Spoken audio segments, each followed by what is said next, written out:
Hello बच्चों, स्वागत है आप सभी का हमारे इस चैनल पर। बच्चों, हम लोग भारत का भूगोल पढ़ना शुरू किए थे और इसमें हम लोग भारत के सामान्य परिचय के बारे में पढ़ रहे थे। भारत के भौगोलिक विस्तार, उसकी सीमाएं, इन सभी चीज़ों के बारे में पढ़ रहे थे। तो एक वीडियो अभी तक इस पे आया है और उसी के आगे आज हम लोग जो कुछ बचा हुआ है इसमें वो हम लोग पढ़ के और ये पहले चैप्टर को कंप्लीट कर लेंगे। तो भारत एक सामान्य परिचय, विस्तृत भौगोलिक एवं राजनीतिक अध्ययन। आज हम बात करेंगे भारत के पड़ोसी देशों के बारे में और उनसे सटे हुए राज्यों के बारे में। ठीक है। तो भारत की जो स्थलीय सीमा है, स्थलीय सीमा मतलब स्थल वाली सीमा, जमीन, वो 7 देशों से लगी हुई है। उत्तर पश्चिम में पाकिस्तान और अफ़गानिस्तान है। यहाँ पर आप देखिए, ये देखिए अफ़गानिस्तान की भी छोटी सी सीमा भारत से लगती है, जो कि पाक ऑक्युपाइड कश्मीर में है। पीओके जो है वो भारत का हिस्सा है, तो वहाँ से अफ़गानिस्तान की सीमा लगती है। तो पीओके चूँकि भारत का है, इसलिए हम कह सकते हैं कि भारत और अफ़गानिस्तान की सीमा भी लगती है और पाकिस्तान की सीमा तो लगती है। तो उत्तर पश्चिम में पाकिस्तान और अफ़गानिस्तान हो गए। उत्तर में चीन, नेपाल और भूटान हो गए, जिनसे भारत की सीमा लगती है। तो ये देखिए नेपाल है और ये चीन है पूरा, और भूटान है।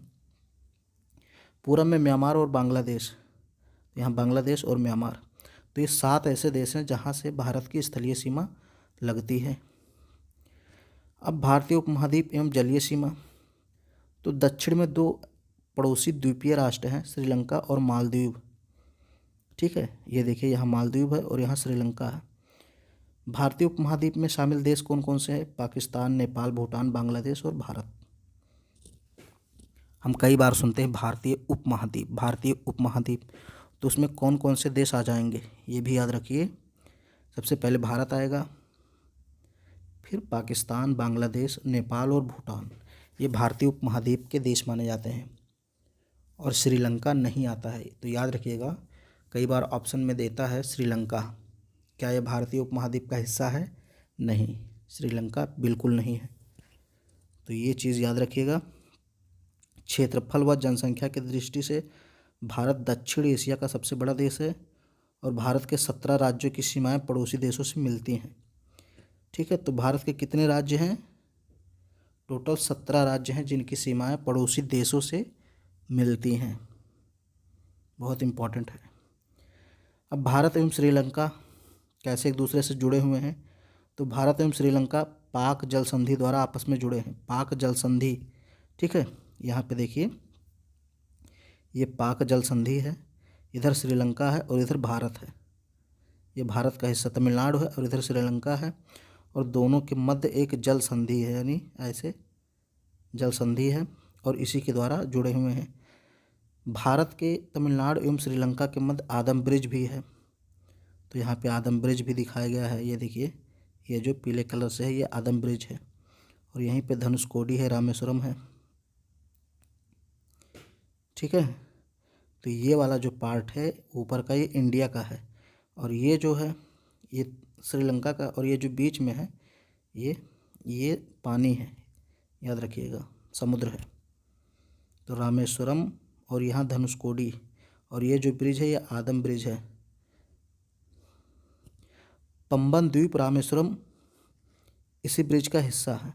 तो ये जो रामेश्वरम है ये किस द्वीप पर स्थित है? पंबन द्वीप पर। आदम ब्रिज की शुरुआत धनुषकोडी नामक स्थान से होती है। तो ये धनुषकोडी है और यहीं से आदम ब्रिज की शुरुआत होती है। अब प्रमुख विभाजक रेखाओं की बात करें तो रेड क्लिफ रेखा भारत और पाकिस्तान के बीच है, भारत और बांग्लादेश के बीच भी है। मैकमोहन रेखा भारत और चीन के बीच। अब आप कहेंगे जो रेड क्लिफ रेखा है भारत और पाकिस्तान के बीच, तो सुना था मैंने, लेकिन भारत और बांग्लादेश के बीच कैसे हो गया? तो देखिए, बांग्लादेश भी पहले पाकिस्तान का हिस्सा था, तो इसलिए जो पार्ट अब बांग्लादेश हो गया है वहाँ से भारत की सीमाएं लगती हैं, तो वो भी रेड क्लिफ रेखा ही बोली जाती है। डूरंट रेखा की बात करें तो ये भारत और अफ़गानिस्तान के बीच है, और भारत से जो डूरंट रेखा लगती है वो पीओके में स्थित है, यानी जिस पर अभी पाकिस्तान का कब्जा है। प्रमुख चैनल एवं जल संधि। अब ये बहुत इम्पॉर्टेंट है और बहुत ही ज़्यादा ज़रूरी, याद करने लायक है। तो 6 डिग्री, हम नीचे से शुरू करते हैं, 6 डिग्री उत्तरी अक्षांश जो है वो ग्रेट निकोबार और सुमात्रा को अलग करता है। ये अक्षांश रेखाएं हैं, जैसे 6 डिग्री है, सबसे पहले नीचे से हम चलेंगे ऊपर की ओर, तो सबसे पहले 6 डिग्री उत्तरी अक्षांश आएगा और ये किसको किसको अलग करता है, ग्रेट निकोबार और सुमात्रा। आप कहेंगे ग्रेट निकोबार क्या है, तो ये अंडमान निकोबार द्वीप समूह का हिस्सा है और सुमात्रा इंडोनेशिया का हिस्सा है। तो इन दोनों के बीच कौन सा चैनल है, 6 डिग्री चैनल है। 6 डिग्री कहने का मतलब 6 डिग्री उत्तरी अक्षांश। ऐसे 60 डिग्री उत्तरी अक्षांश ये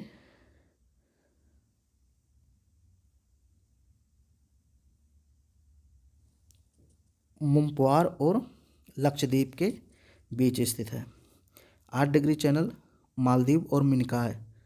ऐसे 9 डिग्री चैनल मिनकाय और लक्षद्वीप के सामने मतलब बीच में है।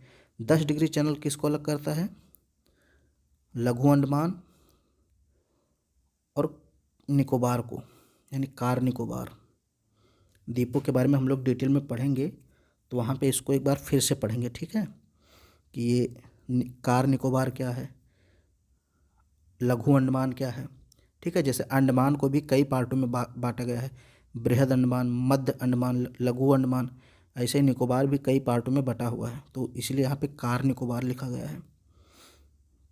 ये हम लोग आगे अच्छे से पढ़ेंगे। ग्रेट चैनल इंदिरा पॉइंट और इंडोनेशिया को अलग करता है। पाक जल संधि भारत और श्रीलंका को अलग करता है। कोको जल संधि अंडमान और कोको द्वीप म्यांमार को अलग करता है।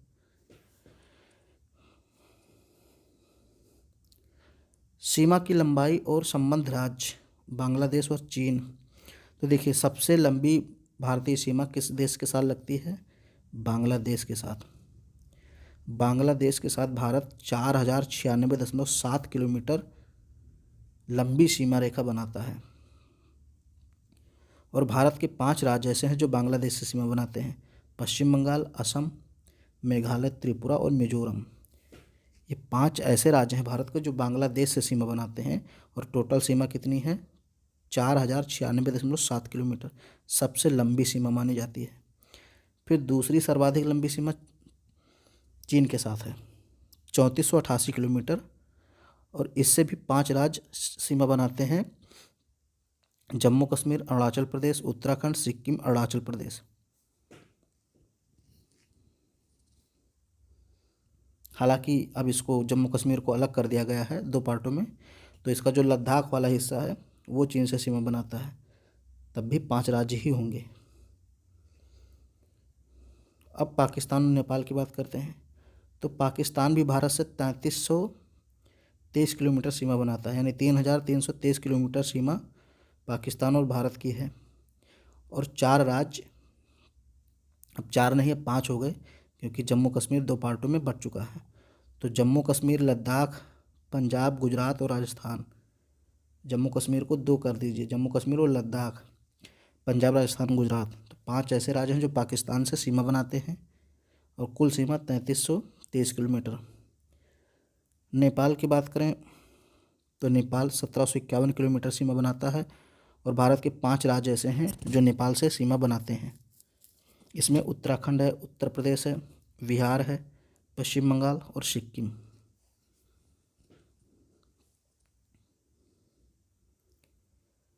सीमा की लंबाई और संबद्ध राज्य, तो म्यांमार अगर देखें तो ये भी 1643 किलोमीटर सीमा बनाता है भारत से। और 4 राज्य भारत के ऐसे हैं जो इससे सीमा बनाते हैं, अरुणाचल प्रदेश है, नागालैंड, मणिपुर, मिजोरम। भूटान की बात करें तो भूटान और भारत के बीच 699 किलोमीटर सीमा है और 4 राज्य सीमा बनाते हैं भारत के, सिक्किम, पश्चिम बंगाल, असम, अरुणाचल प्रदेश। अफ़गानिस्तान की बात करें तो 106 किलोमीटर सीमा अफ़गानिस्तान और भारत के बीच में है, जो कि कश्मीर में स्थित है।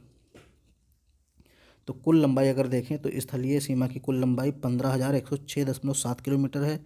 कहीं कहीं इसको 15,200 किलोमीटर लिखा बताया जाता है मोटे तौर पर। अब यहाँ पर देखिए कौन कौन से राज्य किन किन देशों से सटे हुए हैं। जैसे सिक्किम जो है ये 3 देशों को टच करता है। ठीक है, ये सिक्किम है हमारा। तो पश्चिम में ये देखिए नेपाल से, पूरब में भूटान से और उत्तर में चीन यानी तिब्बत से सीमा बनाता है। ऐसे अरुणाचल प्रदेश की बात करें तो ये भी 3 देशों से घिरा हुआ है, यानी 3 देशों से सीमा बनाता है। अरुणाचल प्रदेश सबसे पहले चीन से बनाता है, फिर यहाँ पे आप भूटान से देखेंगे और इधर म्यांमार से। तो 3 देशों से अरुणाचल प्रदेश सीमा बना रहा है। नागालैंड एक देश से सीमा बना रहा है सिर्फ और सिर्फ म्यांमार से। मणिपुर भी एक देश से सीमा बना रहा है म्यांमार से। यहाँ पे नागालैंड है, यहाँ पे मणिपुर, और ये म्यांमार से सीमा बनाते हैं। मिजोरम को लेंगे, यहाँ पे देखिए मिजोरम है, तो एक तरफ म्यांमार से सीमा बना रहा है, दूसरी तरफ बांग्लादेश से, तो 2 देश हो गए। त्रिपुरा की बात करें तो ये एक ही देश से घिरा हुआ है, ये देखिए ये त्रिपुरा है, और ये बांग्लादेश से घिरा हुआ है, तो बांग्लादेश से सीमा बना रहा है। मेघालय की बात करें तो ये भी बांग्लादेश से सीमा बना रहा है, ये देखिए। असम की बात करें तो ये 2 देश से सीमा बनाता है, भूटान और बांग्लादेश। यहाँ असम है, एक तरफ भूटान है और एक तरफ यहाँ पे बांग्लादेश है। पश्चिम बंगाल की बात करें तो ये 3 देश से सीमा बना रहा है, बांग्लादेश, नेपाल और भूटान। ठीक है। बिहार की बात करें तो नेपाल से सीमा बना रहा है, एक है। उत्तर प्रदेश भी एक देश से सीमा यानी नेपाल से बना रहा है। उत्तराखंड 2 देश से सीमा बना रहा है, नेपाल और चीन से। हिमाचल प्रदेश की बात करें तो सिर्फ और सिर्फ चीन से सीमा बना रहा है, यानी एक देश। जम्मू कश्मीर चीन, पाकिस्तान और अफ़गानिस्तान से सीमा बनाता है, 3 देश। पंजाब पाकिस्तान से, राजस्थान पाकिस्तान से, गुजरात पाकिस्तान से। ये सब मैप में देखते भी रहिए आप। अब यहाँ पे राज्य और उनकी राजधानी के बारे में बताया गया है। जैसे जम्मू कश्मीर की जो ग्रीष्म काल में राजधानी होती है वो श्रीनगर होती है। जम्मू कश्मीर की 2 राजधानी होती है, एक श्रीनगर जो ग्रीष्म काल में मानी जाती है, और जम्मू जो सर्दियों यानी ठंडियों में मानी जाती है, तो ये याद रखिएगा। ऐसे ही हिमाचल प्रदेश की भी 2 राजधानी है, एक शिमला और एक धर्मशाला। तो शिमला जो है एक ग्रीष्मकालीन राजधानी है और धर्मशाला सर्दी में मानी जाती है। बाकी ये सारी चीज़ें तो आपको पता ही है कि पंजाब की राजधानी चंडीगढ़, हरियाणा की राजधानी चंडीगढ़, उत्तराखंड की देहरादून, उत्तर प्रदेश की लखनऊ, राजस्थान की राजधानी जयपुर, गुजरात की गांधीनगर, मध्य प्रदेश का भोपाल, छत्तीसगढ़ का रायपुर, महाराष्ट्र का मुंबई, गोवा का पणजी, बिहार का पटना, झारखंड का रांची, उड़ीसा का भुवनेश्वर, पश्चिम बंगाल का कोलकाता, सिक्किम का गंगटोक, असम का दिसपुर, असम की राजधानी क्या है दिसपुर, और अरुणाचल प्रदेश की राजधानी ईटानगर, नागालैंड की राजधानी कोहिमा, मणिपुर की राजधानी इम्फाल, मिजोरम की राजधानी आइजल, यहाँ देखिए आइजल है, त्रिपुरा की राजधानी अगरतला और मेघालय की राजधानी शिलांग। ऐसे ही कर्नाटक की राजधानी बेंगलुरु, केरल की तिरुवनंतपुरम, तमिलनाडु की राजधानी चेन्नई, आंध्र प्रदेश की राजधानी हैदराबाद, तेलंगाना की राजधानी भी हैदराबाद। हालांकि आंध्र प्रदेश की जो राजधानी है वो अब अमरावती हो गई है। ठीक है। अब केंद्र शासित प्रदेशों की बात करें तो दमन एवं दीव की राजधानी दमन है, चंडीगढ़ की राजधानी चंडीगढ़, पुद्दुचेरी की राजधानी पुद्दुचेरी, दादरा एवं नागर हवेली की राजधानी सिलवासा, लक्षद्वीप की राजधानी कवारती, अंडमान निकोबार द्वीप समूह की राजधानी पोर्ट ब्लेयर और दिल्ली की राजधानी नई दिल्ली। ये सब केंद्र शासित प्रदेश हैं। और अब इसमें थोड़ा सा चेंज हो गया है, जैसे 2 केंद्र शासित प्रदेश और बन गए हैं, एक तो जम्मू कश्मीर और एक लद्दाख, तो वो भी आप अपडेट रहिएगा उससे। अब विदेशी शासन अधीन क्षेत्र जो स्वतंत्रता पश्चात भारत में सम्मिलित किए गए, कुछ ऐसे क्षेत्र थे जो स्वतंत्रता के बाद भारत में शामिल हुए। जैसे दादर नगर हवेली, ये पुर्तगालों के अधीन था और ये 1954 में भारत में शामिल हुआ। दमन दीव भी पुर्तगालियों के अधीन था, 1961 में आया। गोवा भी पुर्तगालियों के अधीन था और 1961 में भारत में शामिल हुआ। तो इन सब पे पुर्तगाली बैठे हुए थे, छकाए, कब्जा किए, जबकि अंग्रेज 1947 में ही भाग गए, लेकिन ये सारे क्षेत्र बाद में भारत को मिले। ऐसे फ्रांसीसी भी कुछ क्षेत्रों पे बैठे थे, जैसे चंद्रनगर, ये तो 1946 में ही शामिल हो गया था स्वतंत्रता के पहले। लेकिन पौंडीचेरी, जिसको हम पुद्दुचेरी कहते हैं, ये 1954 में शामिल हुआ। कराईकल 1954 में, माहे और यनम ये भी 1954 में शामिल हुए। अब कुछ अन्य महत्वपूर्ण तथ्य देखते हैं, जैसे भारत की प्रादेशिक जल सीमा मानी जाती है 12 समुद्री मील तक। ये याद रखिएगा, भारत की प्रादेशिक जल सीमा कितनी मानी जाती है? 12 समुद्री मील तक। और संलग्न जल सीमा 24 और अनन्य क्षेत्र 200 समुद्री मील तक माना जाता है। तो प्रादेशिक जल सीमा 12 समुद्री मील, संलग्न जल सीमा 24 समुद्री मील और अनन्य क्षेत्र 200 समुद्री मील तक माना जाता है। ये भारतीय सीमा है, यानी समुद्रों में भी भारत की सीमा बनी हुई है। जैसे मैं समझा देता हूँ, जैसे ये मानो भारत का दक्षिणी हिस्सा है, तो 3 रेखाएं होती हैं एक प्रकार से समुद्रों में, मतलब काल्पनिक रेखाएं। जैसे पहला है 12 किलोमीटर, ये 12 समुद्री मील की रेखा है, इसको प्रादेशिक जल सीमा कहते हैं, यानी इसमें कोई भी अन्य देश का जहाज नहीं आ सकता भारत की अनुमति के बिना।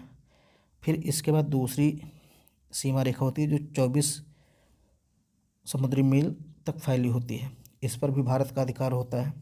और एक होती है 200 समुद्री मील तक फैली होती है, यानी यहाँ तक भारत का कब्जा रहता है। इसमें भारत अपना चाहे तो कोई भी अनुसंधान वगैरह कर सकता है, परमाणु परीक्षण कर सकता है, या तेल की खुदाई वगैरह भी कर सकता है, ये सारी चीज़ें कर सकता है। तो ये अनन्य क्षेत्र है, इस पर कहीं ना कहीं भारत का प्रभाव रहता है समुद्रों में भी। ऐसे ही हर देश की सीमा है।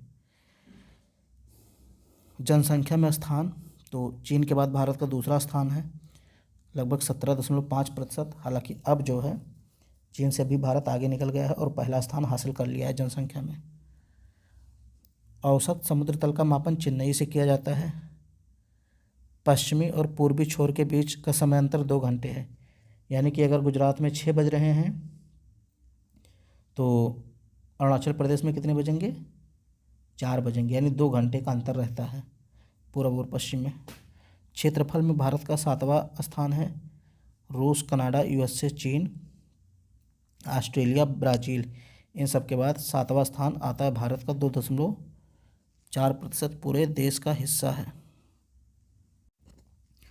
तो आज हम लोग यहीं पे रोकते हैं, और आपका जो सामान्य परिचय वाला कॉन्सेप्ट था, चैप्टर था, वो पूरा समाप्त हो गया।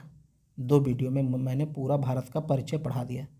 भारत की अवस्थिति, भारत के नामकरण को लेकर भौगोलिक अवस्थिति, विस्तार, पड़ोसी देश, राज्यों के बारे में सारी चीज़ें हम लोगों ने देख लिया। अब हम लोग अगले चैप्टर के बारे में पढ़ेंगे। वीडियो पसंद आए तो उसको लाइक कीजिए, अपने सभी दोस्तों में शेयर कीजिए और चैनल को सब्सक्राइब जरूर कीजिए।